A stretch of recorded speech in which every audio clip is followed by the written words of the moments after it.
They always told me I was too emotional, too sensitive, too soft.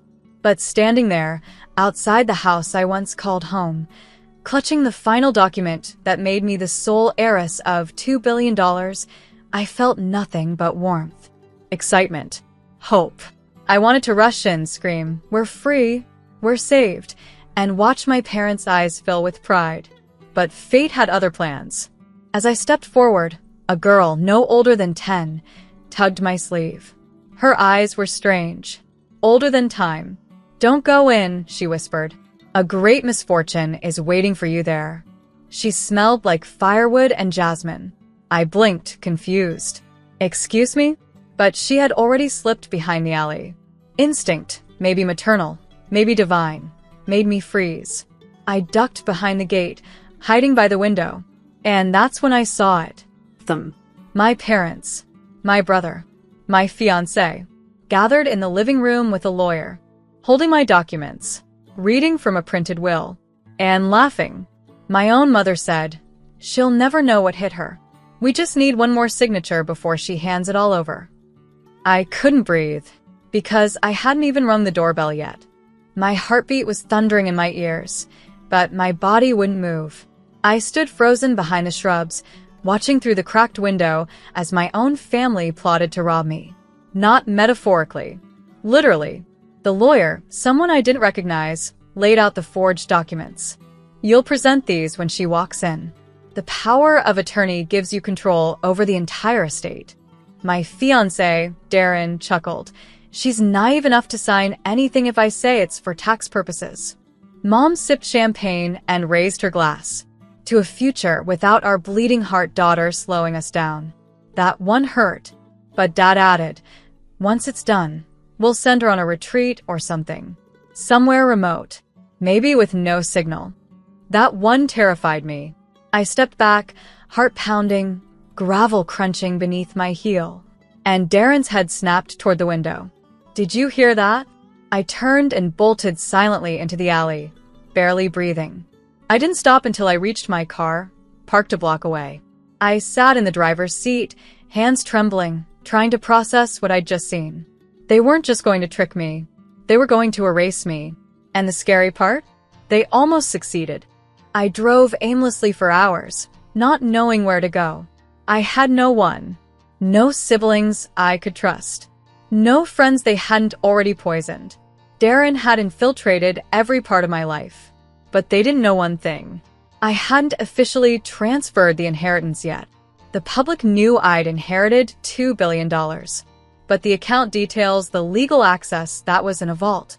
A legal structure my grandfather built for protection.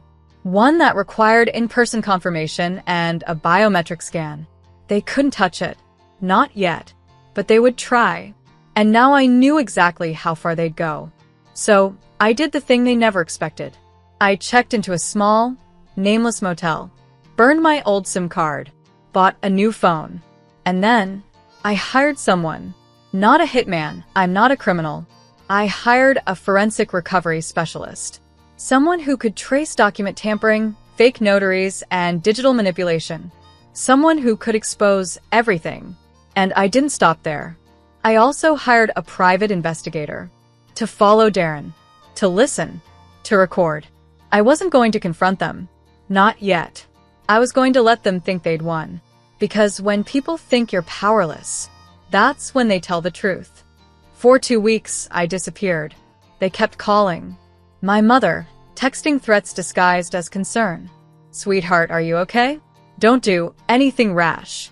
Let's talk, we're worried about you." Darren left voicemails soaked in sugar. "Baby, I think you're just overwhelmed. Come home.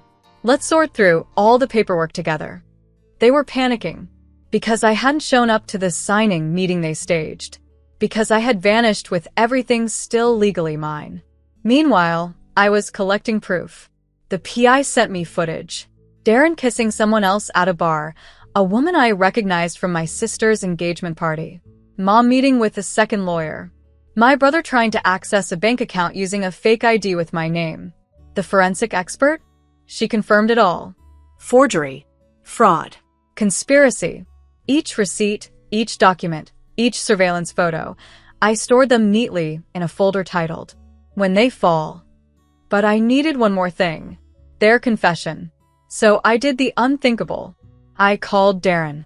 "I miss you," I said, voice trembling. "Can we meet?" He agreed immediately. I heard the relief in his breath. "Of course, baby. Come home." I wasn't going home. I was walking into the trap. But this time, I was the one setting it. I arrived wearing the same coat they last saw me in, wrinkled, eyes tired, hair messy on purpose. Darren hugged me like nothing had happened. "You scared us, babe." I nodded, pretending to crumble. I was just overwhelmed. Maybe I overreacted. He guided me inside like a predator leading prey into a snare. My parents were already waiting.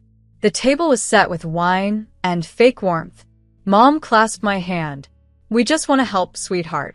All this money, it's too much for one person." Dad added gently, "Let us handle the paperwork, like a family should." Then Darren placed the papers in front of me. "Just a few signatures, baby, for your protection." I looked at them and pretended to hesitate. But my hidden mic was already recording. "Why not just admit it?" I whispered. "You are going to take everything." Darren chuckled. "It's not taking if it ends up in the family." Mom sipped her wine. "We raised you. It's only fair." And then it happened. My father, smug and careless, muttered, "She was too soft to handle billions anyway. Better it stays with us." Click. The mic caught every word, every laugh. I stood slowly, holding back a smile. "You're right," I said. I was soft. I left the house without another word. Let them think they'd won again. Let them celebrate. Because by morning, I had submitted the entire recording, forged documents, and surveillance evidence to my attorney, who specialized in high-net-worth fraud. By afternoon, their accounts were frozen. The PI had also uncovered something bigger. My mother had funneled a portion of my inheritance into a shell company tied to offshore laundering. This wasn't just betrayal, it was a federal crime. A quiet legal firestorm was ignited behind the scenes. Subpoenas, audits, investigations. But I didn't make a public move. Not yet. Instead, I sent one envelope to each of them. Inside, a copy of the recorded confession, a summary of the charges being built, a polite, handwritten note that said, "You were right, I wasn't built for this kind of power, but I adapted." No reply, just silence, until Darren called. His voice cracked. "Please, can we talk? We didn't mean for it to go this far." I smiled, sipping tea in my quiet new home. "Oh, I'm sure you didn't. That's the thing about fire, Darren, it spreads when you're careless." And I hadn't even struck the final match yet. The news broke exactly 1 week later. Prominent family under investigation for multi-million-dollar fraud involving their own daughter. Every detail exposed. Their names, the money trail, even the shell companies and fake signatures. They weren't just embarrassed, they were radioactive. Darren got suspended from his firm. My father was escorted out of his company in front of cameras. Mom? She was banned from multiple charity boards. But I didn't stop there. I donated $50 million of my inheritance, publicly, to a foundation supporting young women from abusive families and financial manipulation survivors. The media ran with the headline, "Heiress reclaims power and gives back." Suddenly, I was the story, not the scandal, not the betrayal. Me, the survivor, the strategist. Then came the calls. My mother sobbing on the line. "You're ruining us. Please. We were just trying to protect you." Protect me? By stealing my name, my future, my money? I replied softly, "No. You were trying to protect yourselves from ever having to answer to me." She begged. My father offered a deal. Even Darren asked to start fresh. I declined them all, because I hadn't finished what I started. There was still one place left to go, and one final truth left to reveal. The last card I played wasn't legal. It was personal. I stood on the small stage of my old high school, the place my parents had once boasted about funding. They were in the audience, invited by the school board, unaware I was the guest speaker. My topic? What betrayal teaches you about power. I told the audience about a girl raised to be obedient, who mistook manipulation for love, who thought sacrifice was the price of family. I didn't name them, but I looked them straight in the eyes. I inherited billions, but the real wealth came later, when I realized I didn't owe anyone silence. The auditorium erupted. Some gasped, others clapped. But my parents? They shrank. Not because of shame, but because everyone finally saw them. On the way out, I handed my father a final envelope. Inside, the deed to the country house they once tried to steal. I bought it back, I told him. For memories. He opened it, stunned. I smiled. Burn it if you want. That chapter's over. As I walked into the night air, I felt it. Not revenge. Freedom. The kind that doesn't need applause. Only closure. My name is Elena Marlowe. I lost everything. Then I rewrote the ending.